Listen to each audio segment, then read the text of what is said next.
Now, this is the day when they have completely, entire Fleet Street has totally deleted the American election, presidential election. Completely deleted. That's impossible, but that is what we're looking at. This is £2.90 Financial Times, which is not value for money, but the no title in Fleet Street is value for money. £2.90 is significant amount of money for the many in the UK at this time, and it has been always. Because to spend £2.90 on the cover price of the Financial Times is a significant amount of expenditure for the many, as I said. So why are we doing this? Exactly because we have to have the evidence, the actual evidence in front of us, so that what we say is backed up by the evidence, the physical material, touching thing, like actually you can touch and feel and see it. Now that is COVID vaccine breakthrough brings boost to battered global markets. Now this is a completely false spin, and this falsehood is being spun by the Financial Times. The lead story on page 1 is based on a pack of lies, and we shall come to that.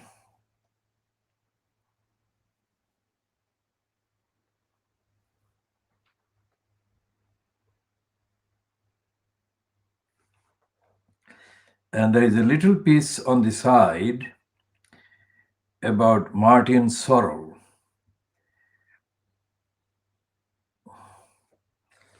Asking his successor at the WPP advertising kind of conglomerate to resign. Now we should talk about that also.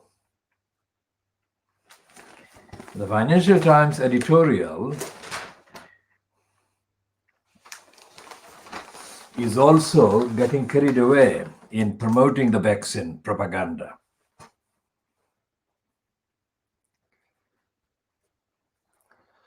And it says a first glimmer of hope for a COVID vaccine. And there is a piece, a reluctant piece, of course, on the Financial Times on page 25. That's the opinion page or op-ed page, which is headlined, Populists Worldwide Have Lost Their Leader. It's a piece by Gideon Rahman, Rachman, not Rahman. Gideon Rahman, and it is titled Global Affairs. And there is a letter headlined, Call to Avoid the Biased Lexicon of the US Media. And it's published in the name of somebody called Christina Storm, New York, NY, US. And there are other views about there is a piece about journalism, and it's in the name of somebody called Graham, Grame, Graham Maxton, former Secretary General, the Club of Rome, but this is from Taipei in Taiwan. And its headline is A Plea for Fair Reporting of Different World Views. And it's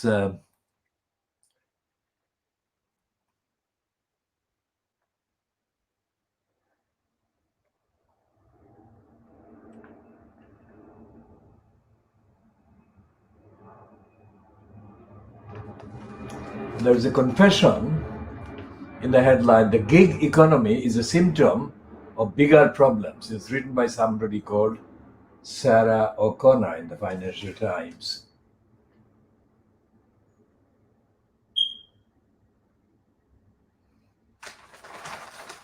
And the civil liberties issues, not headlined with civil liberties, but it's headlined as State's Hand. It's written by somebody called Beata Jaborchik. Well, that's the pronunciation of the East European name. The writer is chief economist at the European Bank for Reconstruction and Development. Now, why we're looking at the Financial Times, because the Financial Times is the one that is supposed to be talking sense and the truth about finance, which it doesn't. It's the disguised front for the big business agenda and the corruption and the racism. And the editor, being a Lebanese-born woman, gives them bureaucratically, in terms of peddling their exhibition as a diversity kind of aware operation, the extra, they think, edge in justifying the perpetuation of the same agenda: big business, warmongering, and vast kind of discrimination against most of the people of Africa and Asia.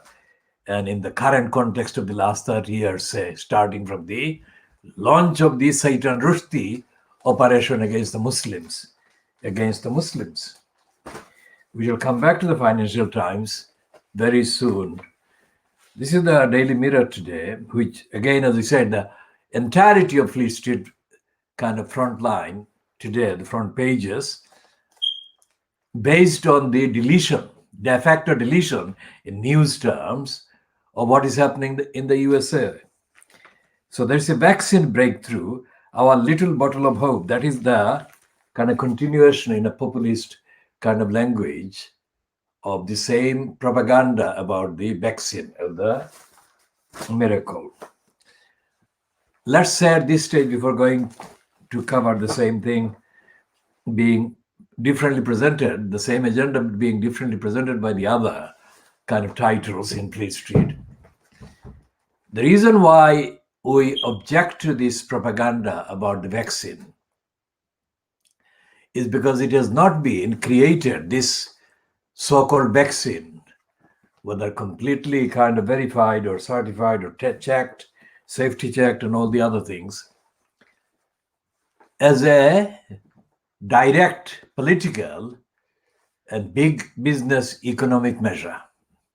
It has not been developed as a social measure, and indeed it has not been developed as a health service to society and the many measure. That's why you object to it. It should not be, because that cannot be right. That cannot be safe. Because any scientific kind of movement or progress has to be strictly evidential, scientific, not convenient, not suited to some kind of agenda. There may be justification for adding a sense of urgency to the work undertaken in kind of creating a vaccine. That is justifiable, that, emergency, the urgency.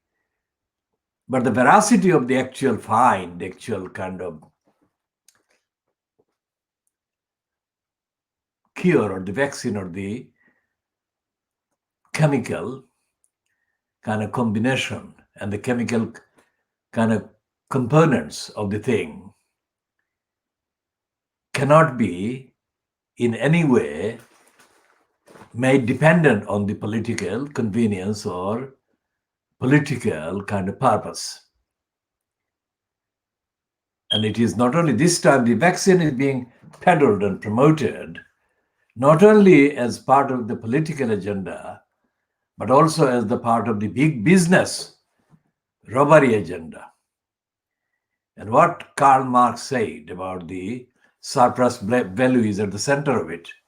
The only time they're concerned about the many, the people who do the work at the lowest possible kind of return or wages, are the people that they're missing. And if the majority of the people are falling and they're incapable of doing the kind of low-paid work, making the billionaires, then of course the billionaires will not be billionaires anymore.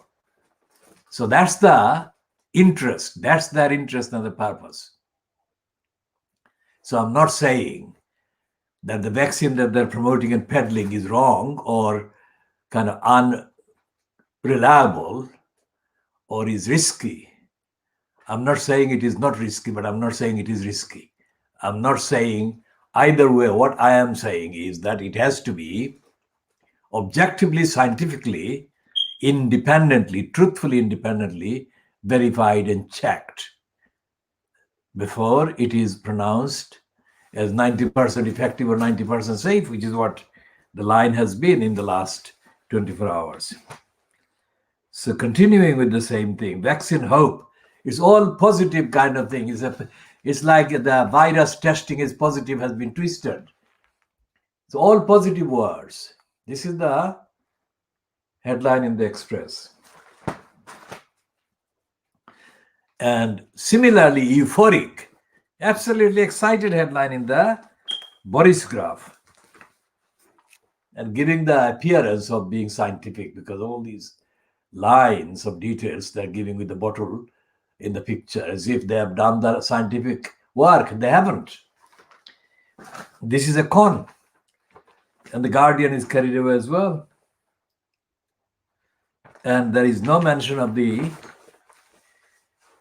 election in the USA. The whole page, front page of the Guardian, is totally given to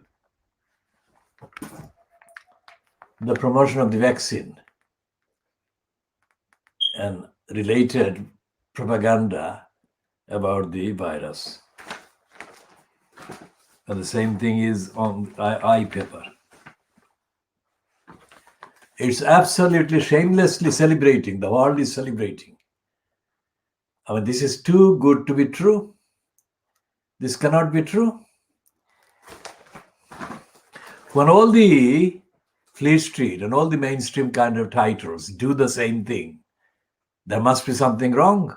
And the first thing about the wrong, it being wrong, is that it is all product of the spin that is coming from Boris Johnson and his counterparts in place in the rest of the world or the rest of the countries.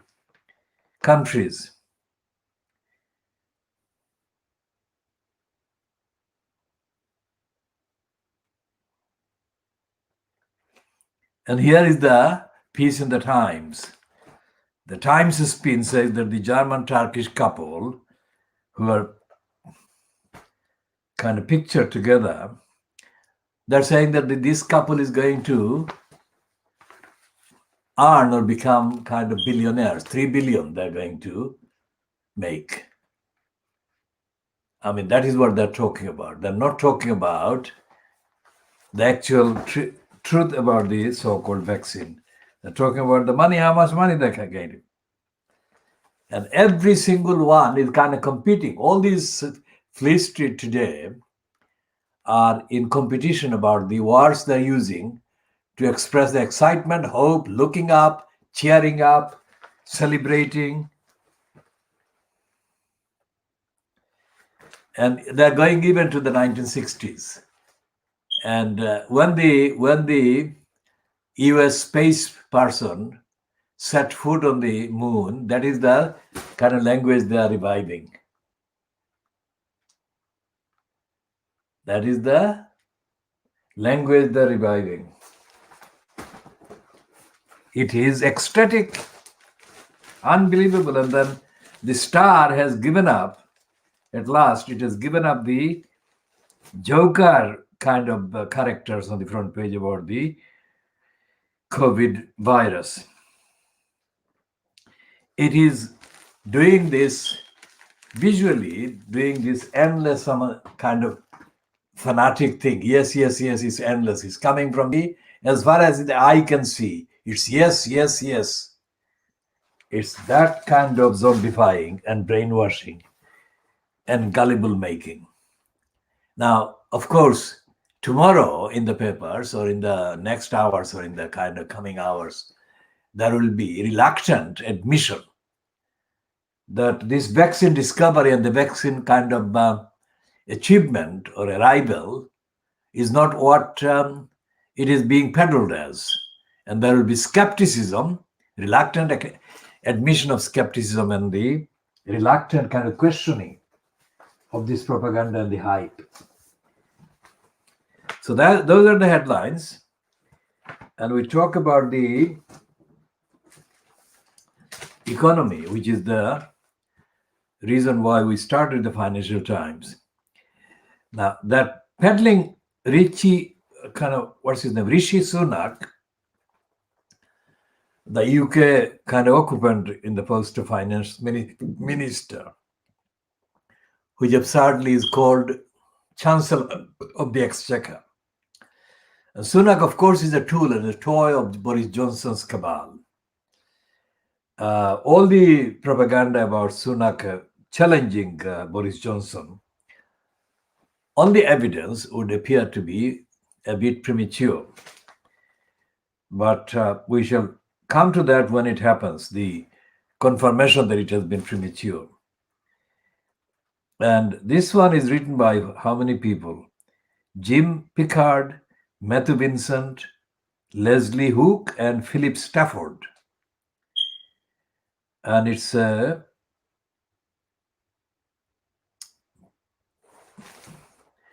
piece that is headline Sunak plants, not plans, but plants, green gilts or guilds at a center of post-Brexit vision for financial services. And it says Rishi Sunak has set out his post-Brexit vision for the City of London, hailing a new chapter for financial services with an emphasis on green initiatives. The Chancellor told MPs yesterday that he would grant equivalent to EU and European Economic Area states on financial services, pledged Britain's first green gilt, and launched a review of the listing regime in an effort to attract fast-growing tech companies to London. Mr. Sunak vowed that the UK would remain an open, attractive international financial centre at the end of the Brexit transition period on January the 1st. Mr. Sunak arguing that financial services would be critical to the UK's efforts to hit a new zero carbon target by 2050, also announced plans to launch the country's first green gilts. And it's all about the selling of the money, selling of the business, kind of the shares and the grabbing of the profit. It actually is a con. And it is a con. It has been con every time the Financial Times writes something. Now, this guy, Martin Sorrell, the Financial Times has never explained why he has been hyped for decades as the kind of genius in advertising, and what is it that the advertising kind of contains for the creation of so much personal gain for individuals like Sorrell. So the Financial Times is never giving the facts of what is actually going on in the so-called financial world, but what it is not, what they report is not about the financial activities, the financial realities. Financial Times is the vehicle of financial manipulators for financial manipulators and manipulators of the finance and the financial system, of the banking system. So when the banks collapsed and crashed and had to be kind of rescued and bailed out, logically, what the papers and the Fleet Street and the media should have done was to investigate how this happened. Of the parliamentary kind of proceedings, and hasn't been. And it is more than 12 years now since the actual collapse began to happen. And that happened about the same time when accidentally the Boris Graph, that is now, the Boris Graph began publishing the details of how corrupt the MPs were, how they were lying. Expenses, theft by MPs en masse. And again, it is more than 10 years since that happened. And in the 10 years plus, there hasn't been any investigation as to how MPs can be trusted or should be trusted, or how the system of so-called democracy can be allowed to be presented as if it is representing the basic democratic needs of society, or defending society and democracy. This is a program coming online from the Khoodeelaar campaign. Now, Khoodeelaar campaign should not have been necessary to establish if the media, the newspapers were doing the right thing. Everything we have said and we have investigated before we defeated the government on the Crossrail plot should have been available to the media, to the mainstream, the Fleet Street and their broadcasting counterparts. But they didn't publish any of those. They didn't show any evidence that they even knew what we found out. So we investigated the evidence at all levels. The investigation entails very serious, high-caliber intellectual work over several years. Work that was intended to uncover the truth and expose the lies and to stop the illegality. Now, all of that entailed a lot of work at legal level, scientific level, economic understanding of the economy, so-called, and society and the environment. Now, we did that from 2003, end of 2003, December 2003, up to, let's say, almost 2010, when the work on the Crossrail plot, as amended by the defeat that we inflicted on them, we caused them, we had to stop them. So 7 years, let's say, 7 calendar years. Intensive work we did. And all this work was done by not ever asking for or seeking or expecting any donation or any public money at all. And we didn't have an office. What we had was stopgap spaces, physically, most unbelievably kind of inadequate for any of the work. To do what we have done by abiding by the rules and requirements of health and safety would have necessitated our being accommodated as a campaign in spaces that would, at the current price or at even average price of the last kind of 15, 16 years, would have required, if we had to pay rent in the city, required thousands of pounds in rental payments alone every month. And if we were to pay for the cost of the research and the remunerations, basic remunerations at the standard level and the rates applicable to the comparable kind of workers or experts and researchers and investigators, it would have cost millions of pounds every year. And again, on average price, let's say, over the last 15 years. And if we add to that the impact, then the impact of the, in other words, the benefit that has automatically been guaranteed in terms of the protection from these attacks, protection of the community as a whole at all levels, environmentally, demographically, and in other respects, that it is beyond calculation.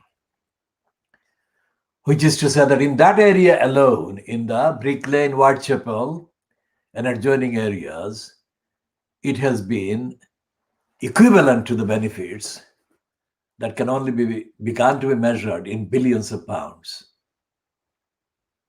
And we have done that. And we have done that while coexisting with these papers and their editors and their writers and their journalists and whatever. And they have been completely in denial, blank. The only times that the Guardian or the Evening Standard or we call the Evening Standards evening, within quotes, no standards, standard, because there is no standard of accuracy, no standard of reporting the truth about London. And on that basis, we have been calling it evening, no standard, standard.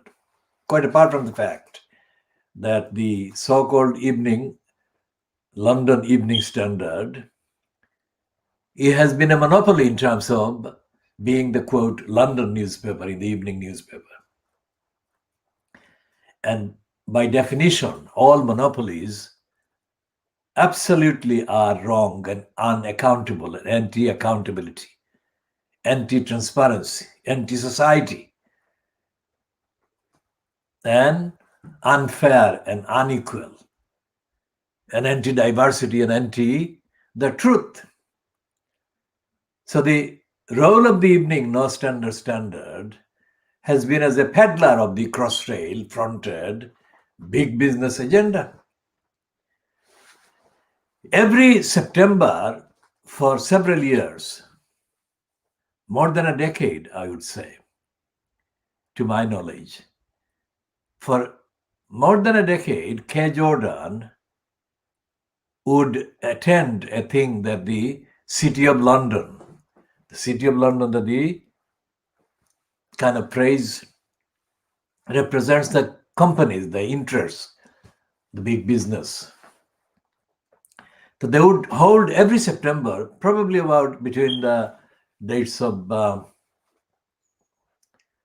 10 September to the 25th of September, thereabouts.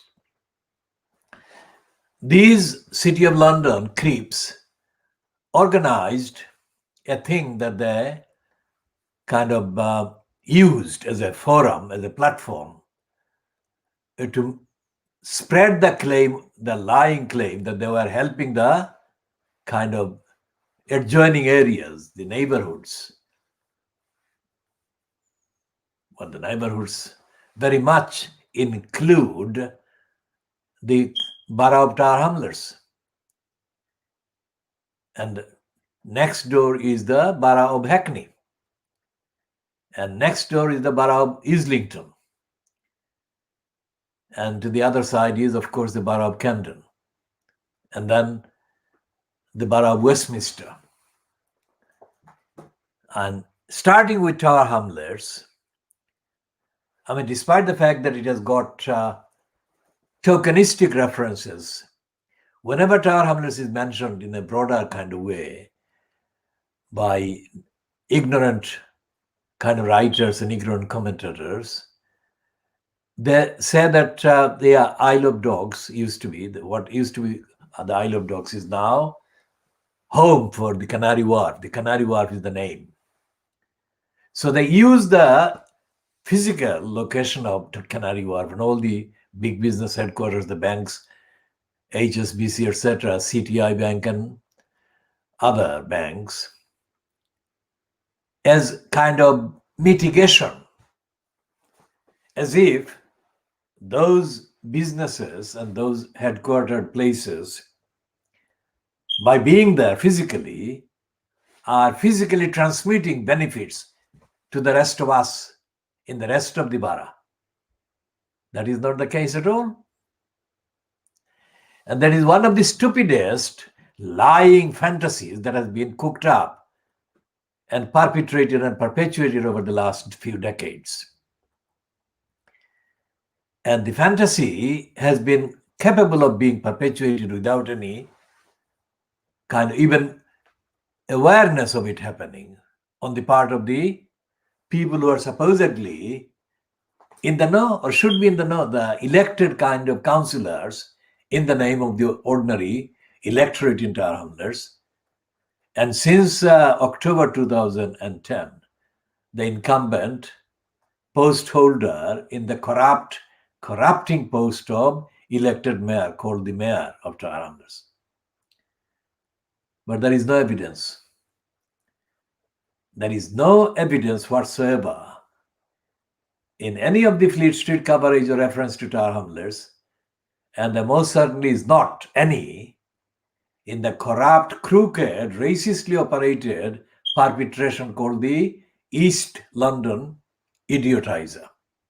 We call it idiotizer, but they call it the East London advertiser, or Docklands and East London advertiser now. And this is the blankness, the emptiness, and the complete kind of darkness in terms of news information awareness against which the Khoodeelaar campaign was inevitable. And the movement defending the community in the east end of London was inevitable. And we have been actively defending the community on all these fronts and all these factors for decades. So this world exclusive diagnosis is indeed world exclusive diagnosis of Fleet Street. There is nothing like this on any platform anywhere. And as we say in the disclaimer, if anyone knows any different from what I'm saying here and I have been saying, they're most welcome to provide the evidence, substantial, actual, reliable, incontrovertible evidence that there is an outlet or platform or an organization or a campaign that matches what we are doing, what we have been doing, what we have been arguing for. Now, this broadcast is coming like without any script, unscripted in the literal sense. I'm not reading from anything, any script. And so therefore, anything that I say by way of any date, any name, or any kind of time, or any amount is of course subject to the basic fact-checking kind of review, strictly for evidence. But most of the times, I don't kind of need to check anything that I say because I'm fully conscious of the accuracy of what is being said. Now, although it is unscripted in the formal sense, it is not unscripted in the sense of the engagement with the evidence, the investigation, and the corroboration work that goes on round the clock. So this is what has been going on. Although the platform has been different because the internet has only been available or accessible to the likes of us for the last, let's say, 20 years, effectively. But the actual work, the agenda, the narrative, and the quest for information, evidence, and context has been the same for decades earlier, since long before the medium and the platform, the internet, became available. And when the Conservative government, which was first elected with Margaret Thatcher as the leader of the Conservatives, Was it 1979 election? Let's check that one.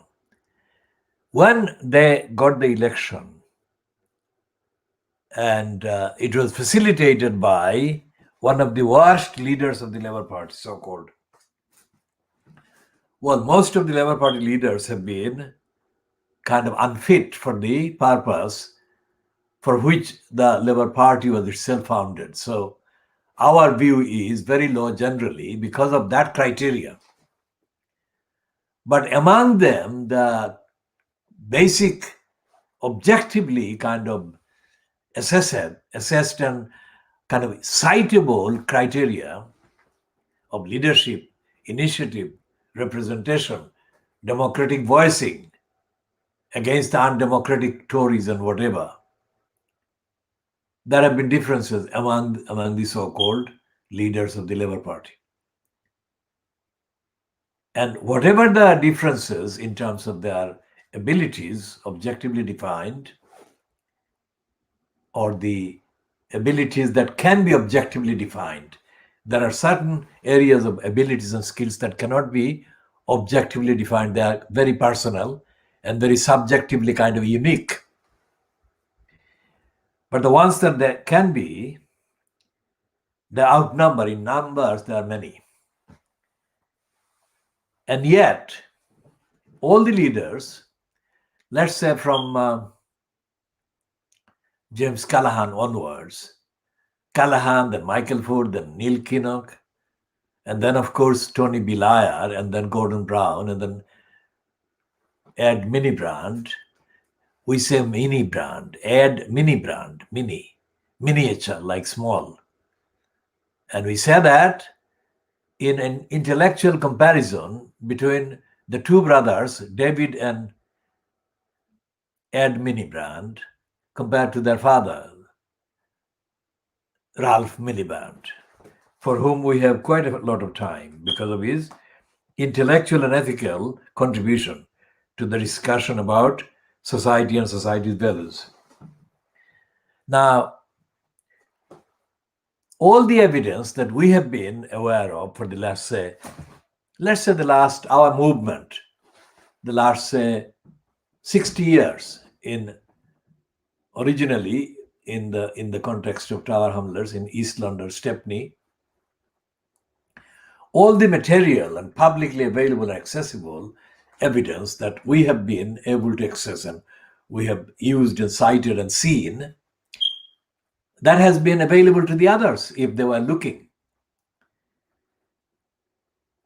The investigation, kind of the critical aspect of investigation, is that what you are investigating or what you are looking for is not kind of staring you in the eyes most of the times. You have to make a find. You have to find the actual evidence. It is there, but it needs looking for. And the impulse, the propulsion, the pressure to look for the evidence comes from the mind of the investigator or investigators. What are you looking for? What is the purpose? It is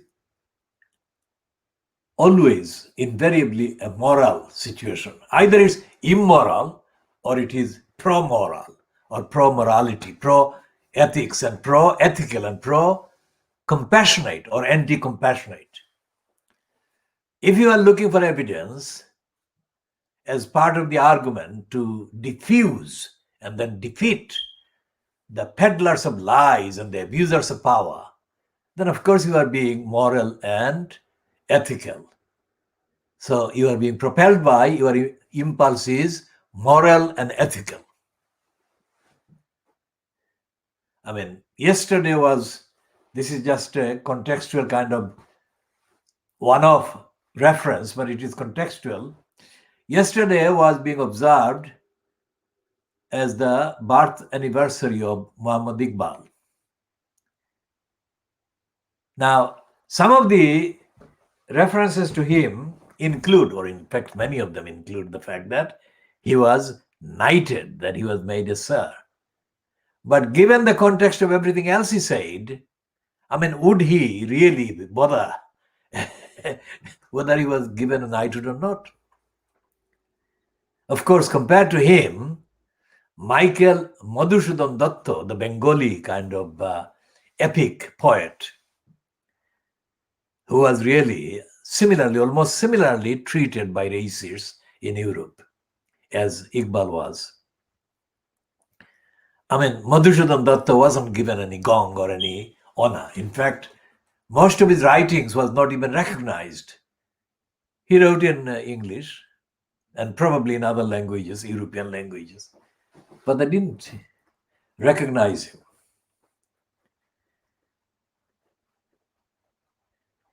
So when we start the movement, and we started the movement, and we have been kind of arguing on evidence, we have been doing this in English.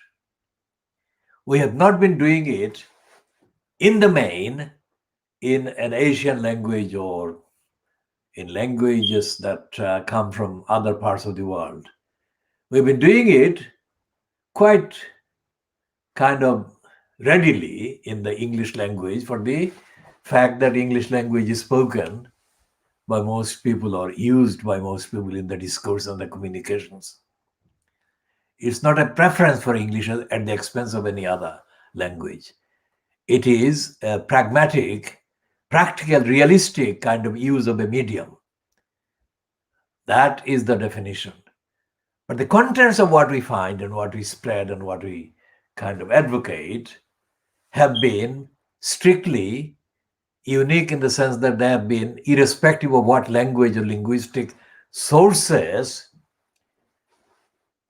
could be cited or attributed to or ascribed as being responsible for or connected with any of the evidence, any of the utterances, any of the policies. The evidence has been independently sought. And the campaign that is Khoodeelaar, or campaign, the Khoodeelaar campaign is part of the movement, and the movement has got uniquely and strictly on the basis of evidence, universally prompted by the universal needs of the hour, of the time, of the week or the month or the period, need for the community, need for society to be given access and justice and fairness and equality. So we have created, over the last 60 years, let's say, literally we have created and have initiated, organized and originated, authored and initiated literally thousands of articles, thousands of manuscripts, and thousands of analysis, original, all original. And when I say the word English, and I use it as a verb, transitive, like Englishing of the rebel poet Qazi Nazrul Islam, I mean that. It is not just an act of translation from one language to another. It cannot be done. No translation is ever possible. From one original language to another original language, there has to be a great deal of gaps and great deal of losses, and the need for adding clarifiers and explanations and context or contextual commentary. So I began reading. I'm not an original born Bengali speaker or Bangla speaker. I'm a Siloti speaker. And so therefore I speak Siloti as my mother tongue and Bangla as one of the languages that I learned. And Bangla is one of the languages, not the only language that I learned. The fact that my proficiency in that language or in English language is of the standards that there is in each case is not a reflection of where I come from in terms of linguistic identity, origin, and background. It is to do with me as a person. And me as a person is internationalist. A humanist internationalist in the truest, widest possible term. And I think the issue of the planet and the future of the environment cannot be dealt with by denying the absolute urgency of our all having to be internationalist in the truest sense of the term. It is brilliant, as I have found again, to come across performances and renditions of some of the compositions in the languages of the subcontinent, including the kind of reenactments by younger, new generation singers of the original performance by Lata Mangeshkar and her sister, Asha Bhosle, or the late Muhammad Rafi, or the others in other parts of the subcontinent. And that is absolutely fine. But there has to be deeper and other contextual understanding of what these differences constitute in terms of uniting the humanity. Because the state of Bangladesh, or the idea of Bangladesh subsequent to the events of 1971, has been written about as being connected with the so-called kind of movement that apparently was linked to the utterance by Muhammad Ali Jinnah in 1948, that the Urdu language would be the state language of Pakistan, as it then was. And yet, across India and between India and Pakistan today, the younger singers and voice artists, if you like, including somebody born and brought up in England, in London, Hornchurch, Nishi Asha, who is now kind of one of Pakistan's kind of celebrity singers and young kind of superstar singers. The differences between these Urdu and Hindi languages and other languages is completely in practice, not forgotten, but it is not treated as being of significant importance. And some of the comments that the people watching the performance, say hosted by Pakistan, including a forum what they call the Lahore Qalandars or something, comments made on the online kind of video platforms containing the songs as performed by Muhammad Rafi originally, and now being performed by the Pakistani singer Khalid Beg. The comments that are coming from India in appreciation of the kind of quality of the singing by Khalid Beg and his colleague Nishi Ashar and others. Well, there's another woman called Sarwat Sajid or Sajjad or Ghazi, or the second name I can check later. The expression of appreciation of the quality, artistic quality of these people, the expressions coming from India are very significant, because these are not people who are taken in by the Indian BJP or the kind of Hindu nationalistic kind of spirit. These are people that are objectively looking at the various expressions, artistic expressions, and they're genuinely interested in the artistic performance. Now, so therefore, does the fact that Hindi is not the only language in India as the so-called national or official language, a state language, does it matter? Because two of the young girls that have been coming out of the kind of background that didn't have much in the last few decades, two of them from Kolkata, the West Bengal, are both kind of gaining in terms of recognition across India by singing in effectively a mixture of Urdu and Hindi. And they're doing that despite the fact that they are very successful performers in their Bengali mother tongue or original language as well.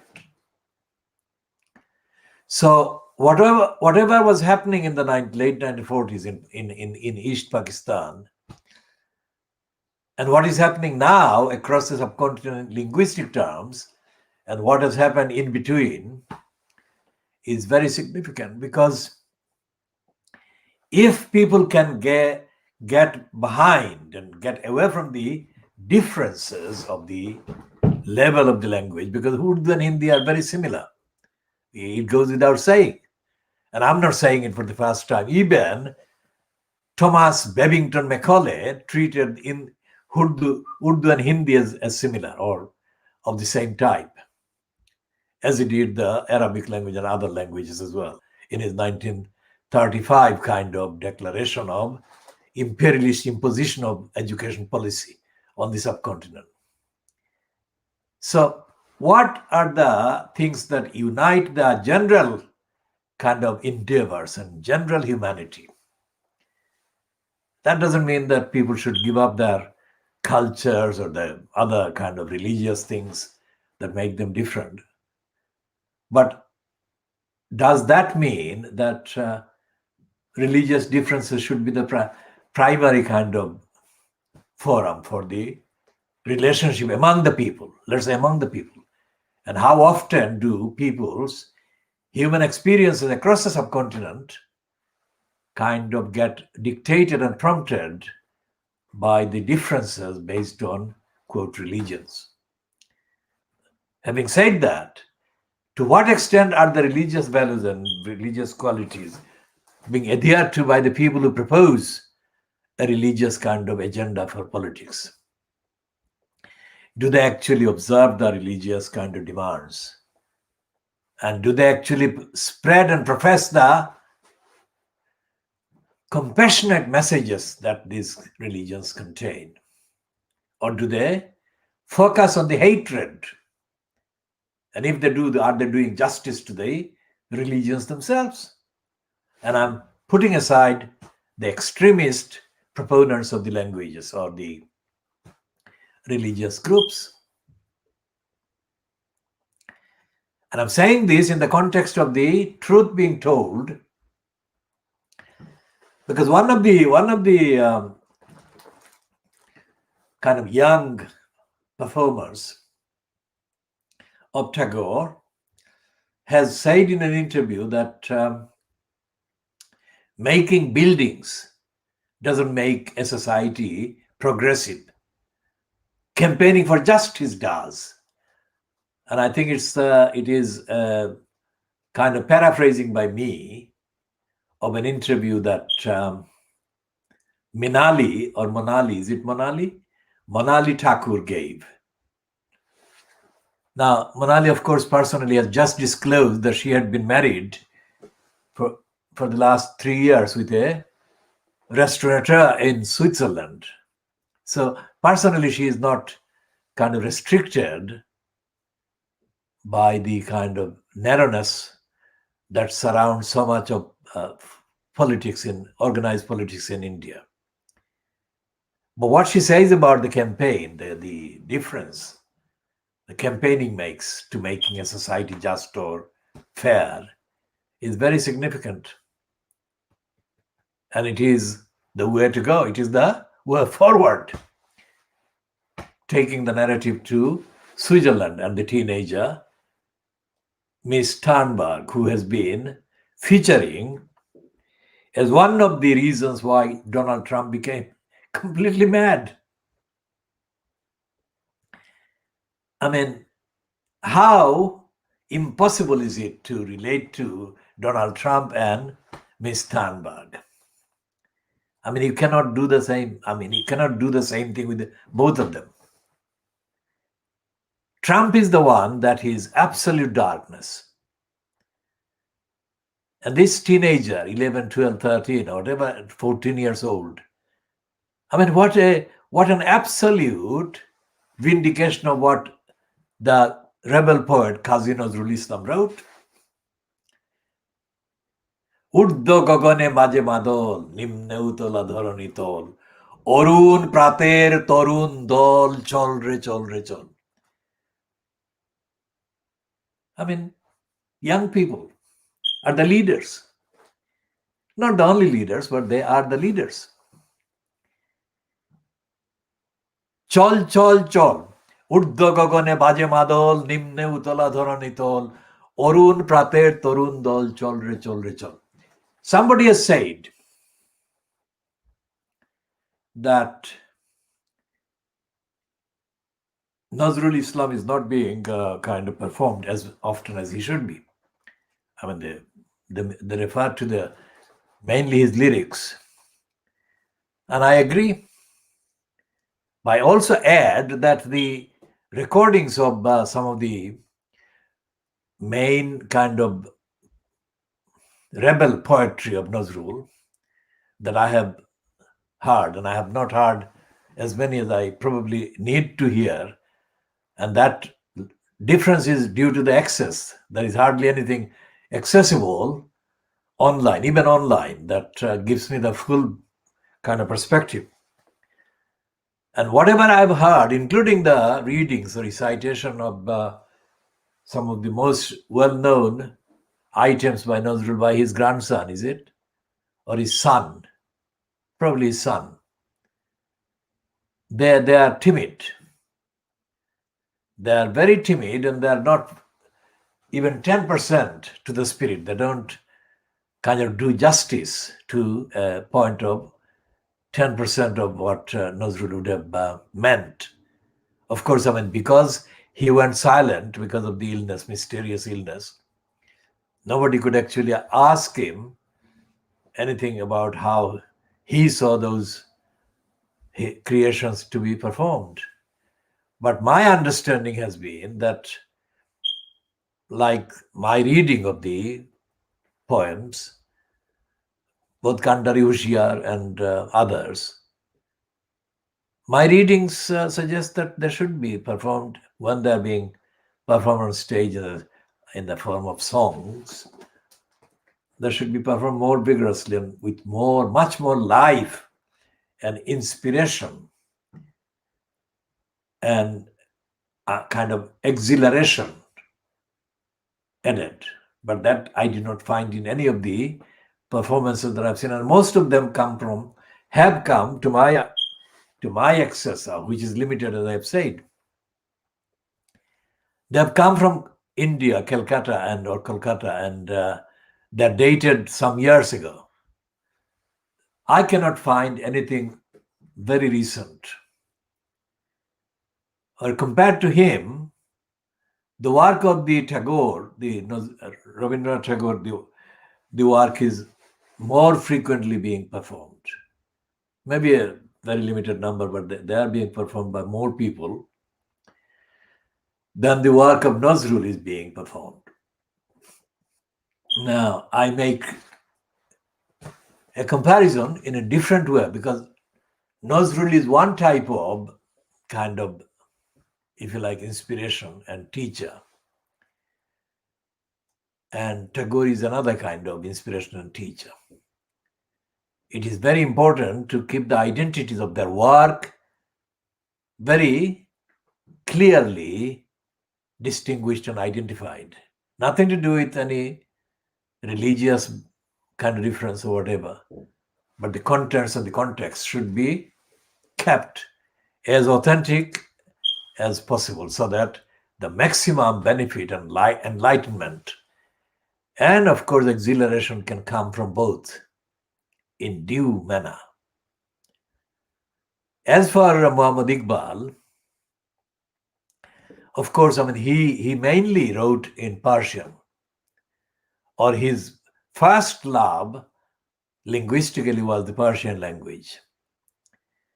Now, to what extent that was to do with Rumi and other teachers that had written in Persian, is something that is not yet clear, because as I have said, there is not enough study going on about either Iqbal or his backgrounds and context. It is one thing to celebrate his anniversary of his birth. It's a very different thing to keep updating on what he said. Because compared to Tagore and Nazrul, Iqbal was a more extensive commentator and observer of his contemporary time. Of course, he had a different personality. And the personality very much flowed from the physical circumstances and backgrounds. Tagore was from one kind of background, Nazrul was from an extremely different kind of background. So Iqbal could do a lot of things that perhaps in a comparative way, Nazrul couldn't in terms of physically being available. For example, when Iqbal wrote that thing which is now called Tarana Midli, the writing was not kind of formal writing. He actually went to a gathering and instead of writing something, he just sang that thing. And it has become so, the spontaneity of creation and the feelings underlying that are being kind of felt even today. Because Iqbal's, that Tarana is performed as a kind of inspiration for the marches by the Indian army. Irony does not say the word. Iqbal, the father of the creation of Pakistan, or the idea of Pakistan, is being celebrated quite positively by the Indian army, despite the fact that there have been the Hindu nationalism haters in power for a long time. The fact that they could not dim the natural enthusiasm for Iqbal is similar, comparable to the fact that it was Muhammad Rafi and all the ustads from Delhi and Delian background that dominated and are still influencing so much of the culture and the music that is also known as Bollywood and the Indian kind of industry.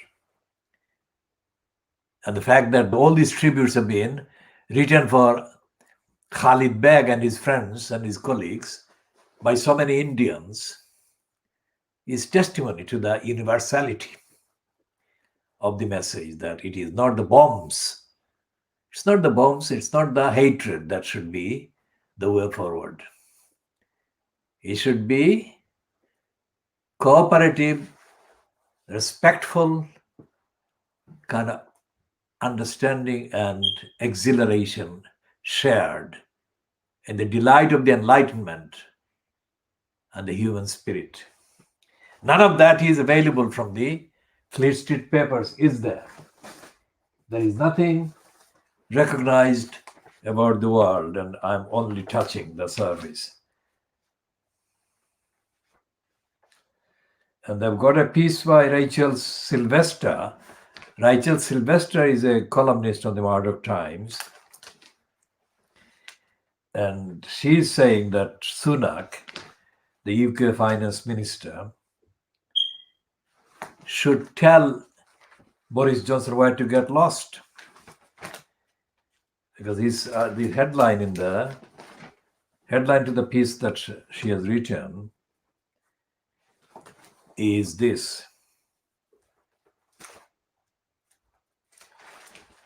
Sunak needs to be tougher with number 10. The Chancellor will have to show more steel if he is to avoid being steamrollered by the Prime Minister's inner circle.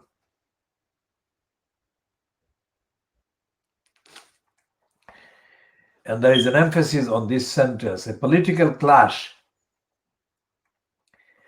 will be accentuated by their personal rivalry. By their, she, of course, Rachel Sylvester is referring to Rishi Sunak and Boris Johnson. And there is a completely dishonest piece by this hateful person called Melanie Phillips. And she is paying tribute to this Jewish leader, rabbi, who has just died. And the headline to her piece is Sachs. His name is Sachs. His name is Sachs. So Sachs knew faith and reason can live together. She's saying that, but she has not been advocating the living together of faith and reason, because she has targeted a particular faith as being the same as unreason. And that targeting is based on her hatred, not on the contents of the target.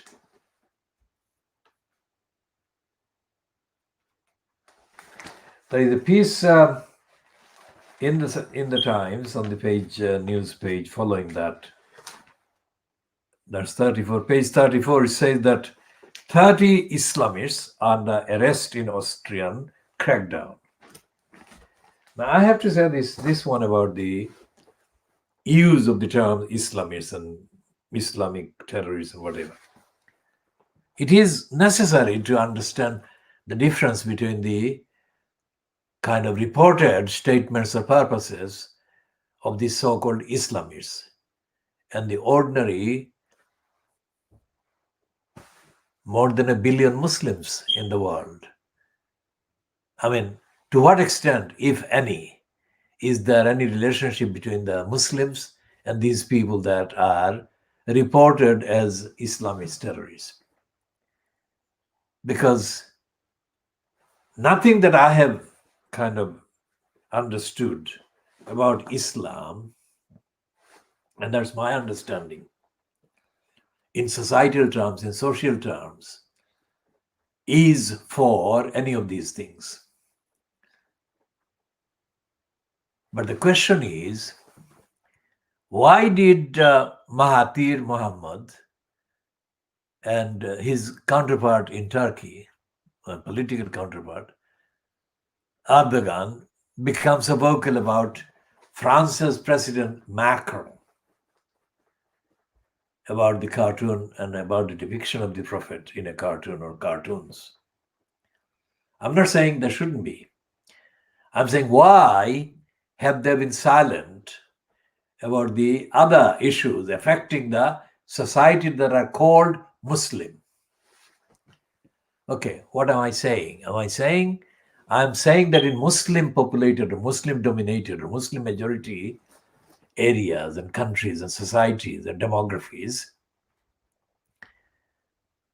the relationship between those Muslims who are in power in the societies, in the groups, in the communities, or hold powerful positions, and the other people, other Muslims who don't, that relationship is not kind of treated or kind of administered or delivered or lived by upholding the requirements to be fair, requirements to be unbiased, requirements to be unprejudiced or spiteless and being sympathetic and being kind of just.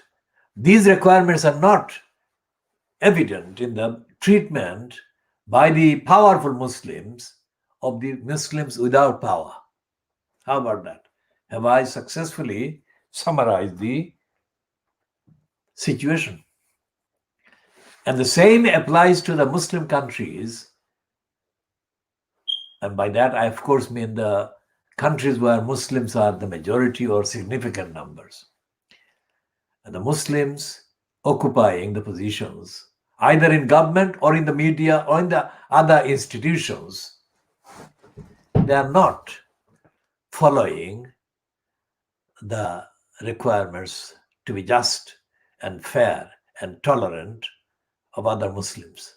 This is important to say first, before talking about the non-Muslims and their treatment at the hands of the Muslims in power or in powerful positions. And I don't see any outcry in the media in the Muslim countries or in the media that are, or outlets that are controlled by Muslims,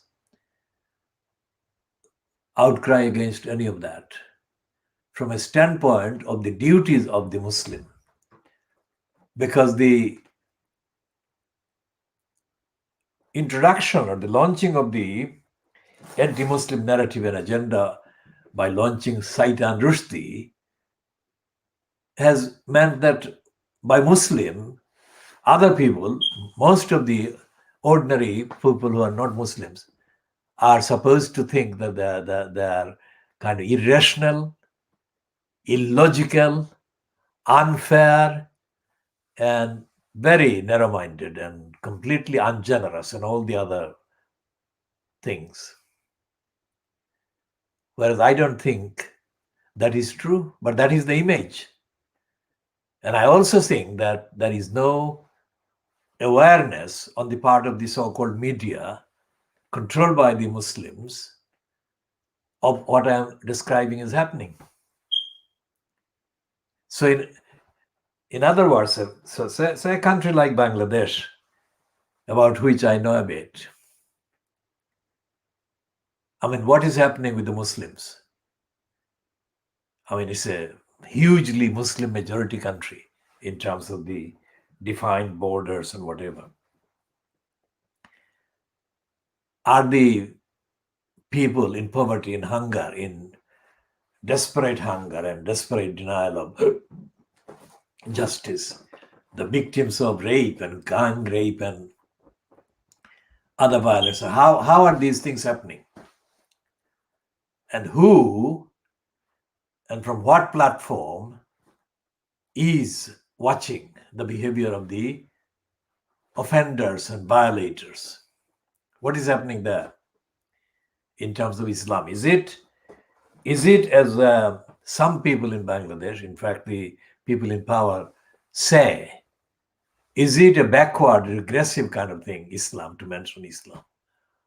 Or can Islam be universally kind of applied to liberate all the people? Because the most significant memory that I have of the group called the mullahs is that they are considered, I'm only talking about a group, I'm not talking about everyone because I only knew a few. They are considered to belong to a kind of darkness when it comes to society today, contemporary society. Now, if that is the consideration, if that persists, then of course they will not have any access to the legitimate platforms from where to apply the values of liberation, justice, fairness, equality, tolerance, and respect as part of the conduct of their behavior or whatever, their policies, their activities in accordance with the requirements of Islam. And there is no media. There is no media in the mainstream. There is no media on the side stream in terms of the resources that are needed to kind of carry the message, report about what is happening in societies. There is no media, either in broadcast or in print, as far as I can see, and as far as I can determine, anywhere on the face of the earth today. Remember what I've just said? On the face of the earth today. That can be picked up or tuned into in order to get a Muslim narrative and perspective. Not a Muslim kind of narrow-minded, darkness kind of narrative, but universally liberating, universally laudable and desirable kind of platform and perspective. There is no media. And yet, evidence is that most of the media in Fleet Street and in the Western Europe and in America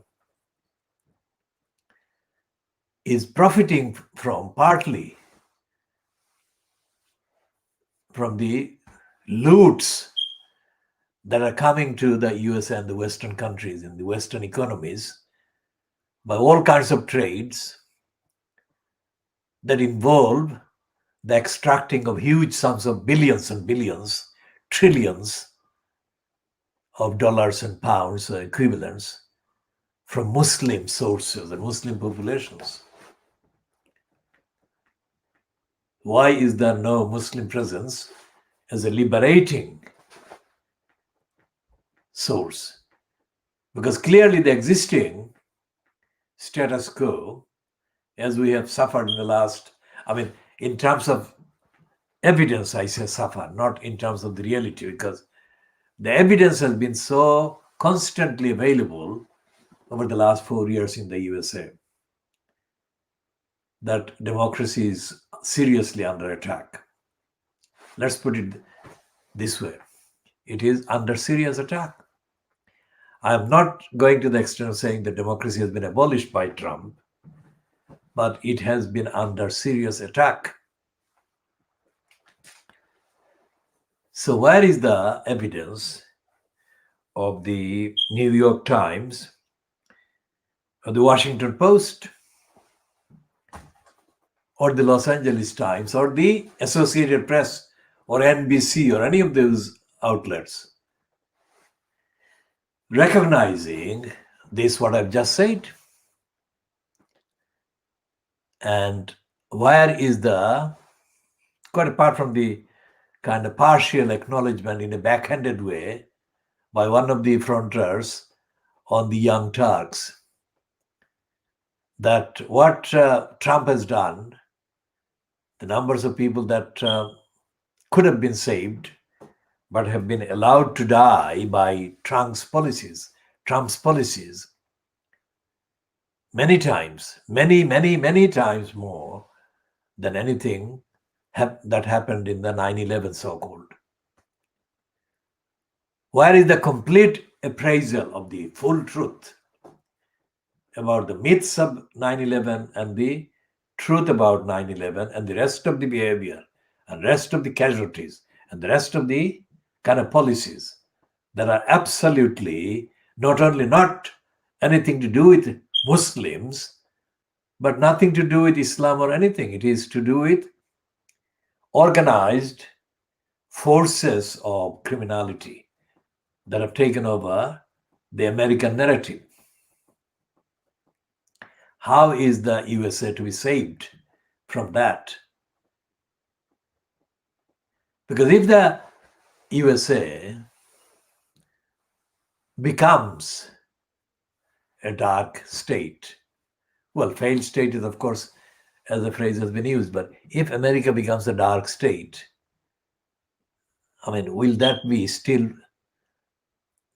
the same thing when they have to say things against, quote, Muslims, whether fact or fiction?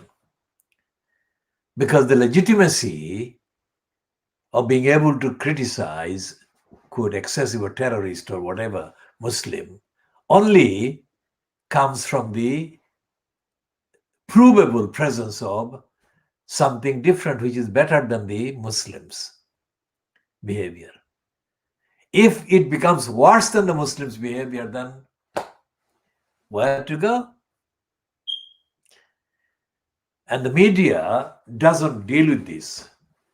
Not in Fleet Street, not in Washington, not in New York, not in Los Angeles, not in Bonn, not in Paris, and most certainly not in the territories controlled by the likes of Orban. So the media is completely absent from these. And the coverage of Trump's 4 years by the media has not been anywhere near sufficient, acceptable. Because as I said before, not today, but in earlier editions, I've said that the role of the two reporters on the Washington Post about Nixon's theft of the Democratic National kind of Party, National Committee materials and information would have remained kind of unreported had it not been for these two persisting. And persistence for that kind of cause is definitive and decisive and absolutely unique. In the last 50 years of the USA, nothing, no work of journalism has come anywhere near the work that those two did. How is it that the same Washington Post, although better resourced than it was at the time, because it's owned now by the kind of $200 billion owner, Jeff Bezos. I mean, how can somebody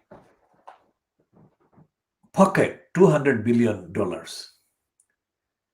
I mean, given the ordinary price indexes everywhere, I mean, what logic is there that anyone should have even $1 billion?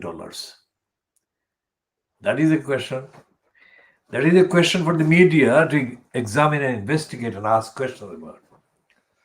But going back to the role of the Washington Post in reporting, it hasn't done anything like what it could have done. And what Trump has done is to undo 200 years or more of the, let's say, settlers kind of civilization. Remember what I'm saying, settler civilization. That means that they are not really civilization, but I'm just using as an expression. And this is something that is not just my opinion. It's the opinion of the people closest to Trump's family and background. Mary Trump, his niece, has said that.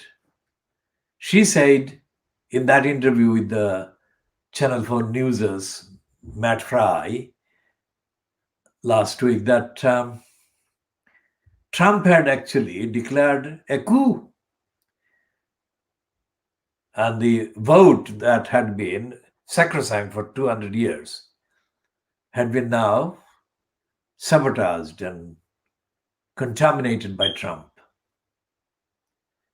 If that is the case, if Mary Trump can see that, and there are others who can see that as well, how is it that the owners and the writers and the editors and the commissioners and the commentators on the main media for the last 4 years have pretended that Trump was doing all right, despite the various tantrums, Twitter tantrums, let's say. Because what Trump has been doing every day has been sabotaging, undermining what the myth of American democracy stands on. Myth and the mythologies, all these various characters and images and imageries. And those who never accepted that opposing racism in the USA or in the UK or in Western Europe was the way to go, where to move forward, need to be told today, this week, that this is the thing, this is the proof, because Joe Biden would not have been even a candidate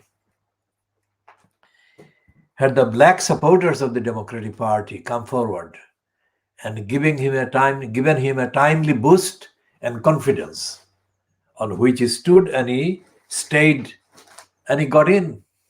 It was the black population, and mainly, not exclusively, mainly black people from the African backgrounds, descendants, so many of them descendants of people who were enslaved. That is a very significant movement. Suppose Bernie Sanders were the candidate, or one of the other candidates, or one of these were the candidate rather than Biden. It is arguable that they would have got as many votes as Biden managed to get. Not because of his qualities, but mainly because of the fact that he is not Trump. I mean, there are many issues about Biden in terms of his record and in terms of his personality and attitude and all the rest of it. But essentially, it was a movement of the black people that saved America from fascism, immediate fascism. Well, let's hope that Trump can be stopped from doing any more mischief. And this has not been recognized by the New York papers or the Washington papers or the LA Times or the broadcasting counterparts, despite grudging kind of concessions. And of course, there is no mention in Fleet Street. There hasn't been any mention yesterday or on Sunday. What mention there has been can be ignored as too insignificant. So collectively, in terms of democratic franchise, universal adult franchise, that has been saved and re-established by the role of the black people who organized in that way, the way they have done, clearly to stop Trump. And clearly to stop Trump stopping America, destroying America. That's the full sentence. So where are the media? And that is why the Fleet Street is the racist cesspit of ignorance and denial and stupidity. And it is not doing any favors to the people. Most of them are the white people, the gullibles, whose rights and livelihoods and everything are being taken away from them. And the victims, of course, include the people from African and Asian backgrounds who are still considered as worse than second class in terms of the social status given by the majority who are carrying on the racist agenda and attitude and outlook. And racism is bad for them. Racism is so bad that the impunity from accountability that racist governments or racists in government are allowed is then treated and translated and extended into covering these racist behavior, discriminatory behavior,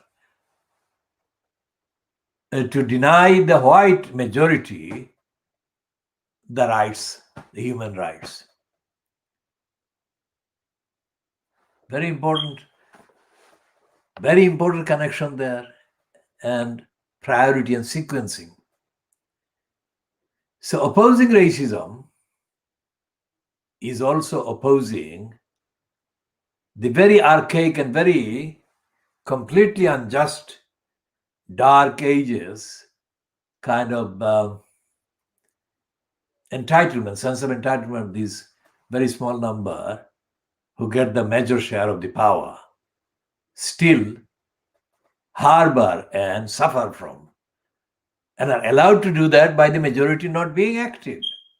Because the majority of the white population, the gullibles in Britain, is brainwashed into thinking that the problem is not the small minority of the entitled that are denying everyone their rights, but it's the most denied and deprived and the vulnerable and the lowest paid people who are also called immigrants or migrants that are causing the problem.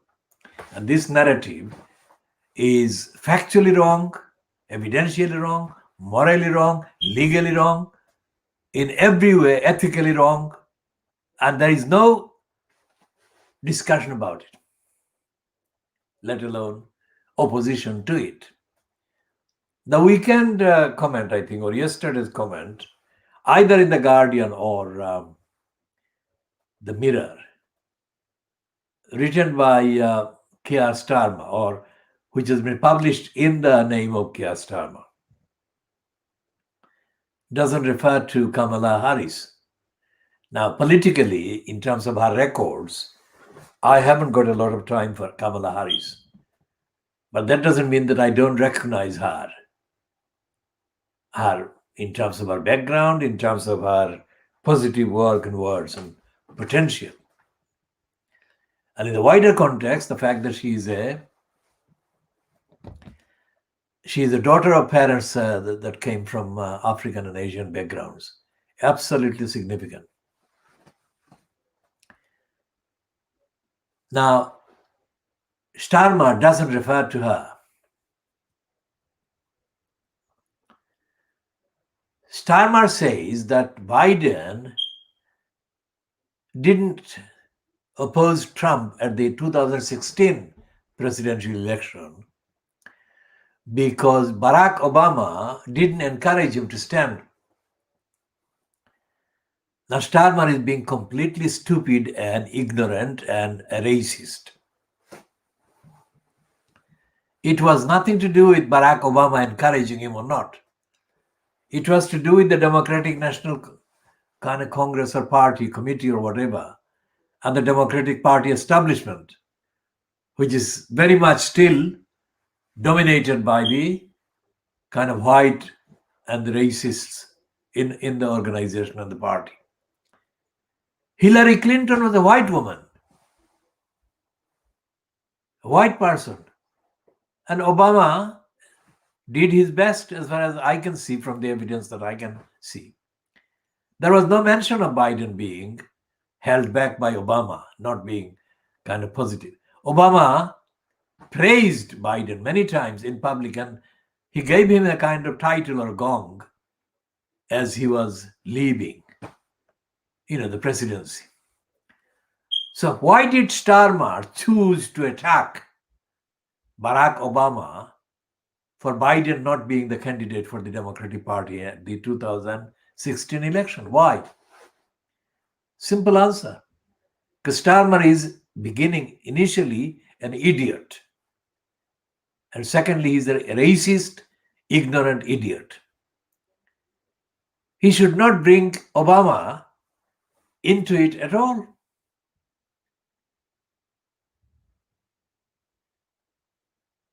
Because even if Biden had stood against Trump at the 2016 election, Trump would have demolished him, as he nearly did in the Ukraine thing, by using Biden's son.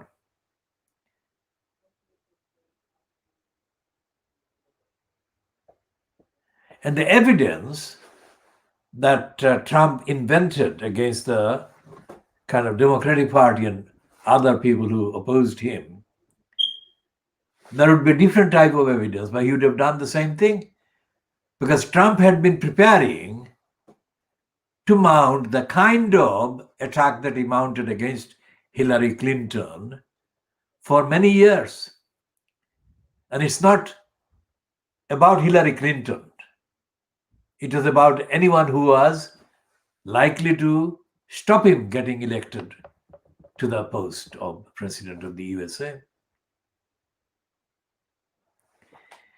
So the outlet, whichever it is, whether it was The Guardian or the Daily Mirror, that allowed Starmer to publish that kind of stupidity is typical of the ignorant, absolutely ignorant and stupid kind of agenda and contents and role being played by the mainstream papers in Britain.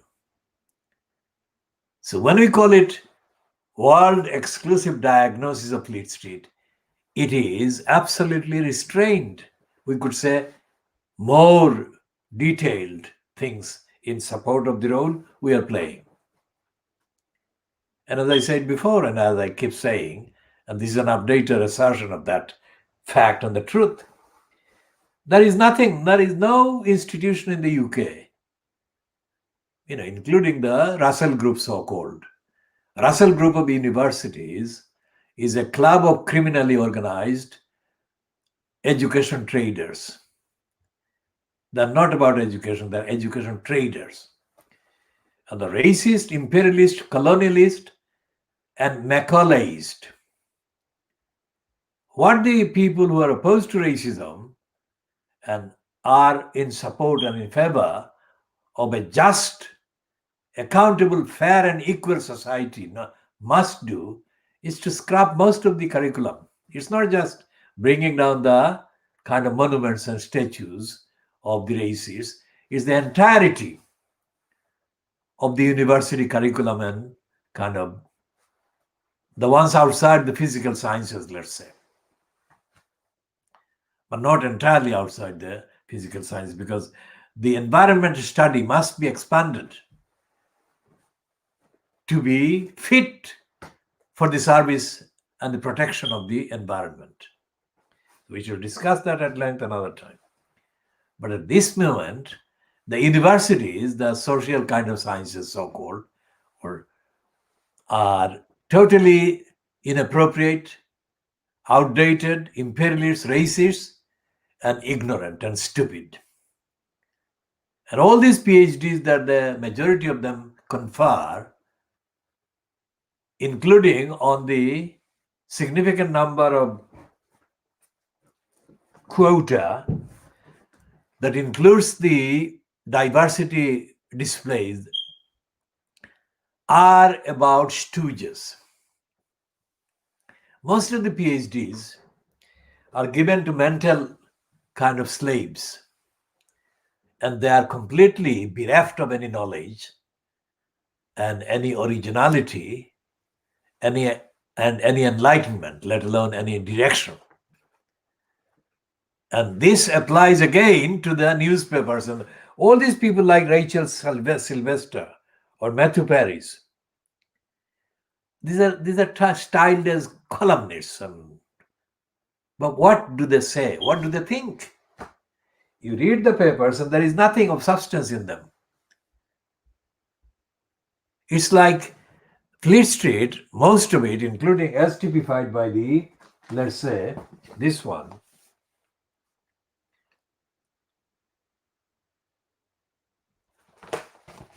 The Sun.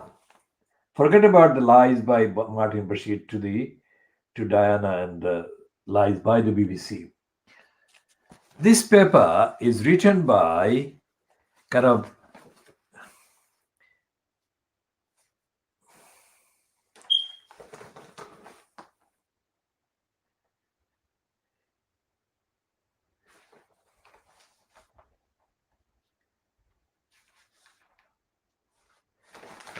people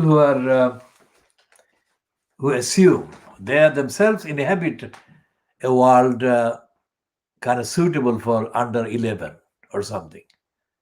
That is to say that they haven't got the experience and the engagement with the evidence of the real world, or under 10 or under 7, and very limited in terms of the perception.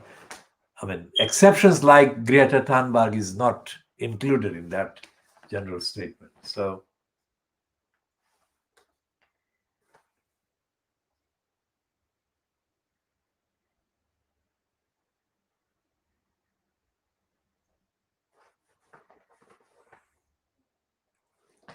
and they are running an editorial against the Labour Party here and against Joe Biden and also against the BBC. So although they're running these 3 editorials on the Sun today, they are not being truthful, they're not being objective, and they're not basing their kind of hatred of each of the targets, the Labour Party, Joe Biden, and the BBC.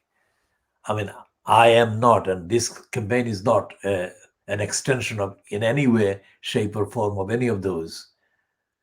But objectively speaking, those are being attacked by the Murdoch scum because of its agenda, not because of any evidence that exists to substantiate these attacks.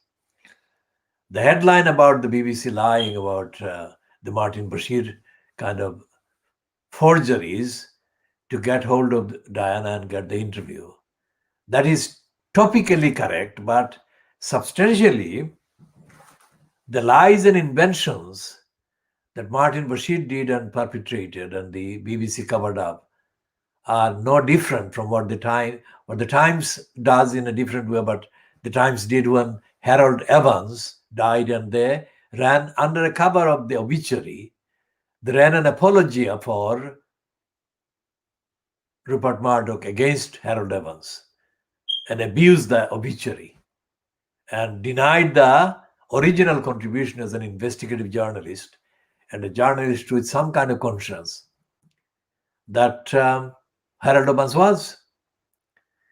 And today's Sun editorials are similarly kind of misleading and untruthfully founded and pegged.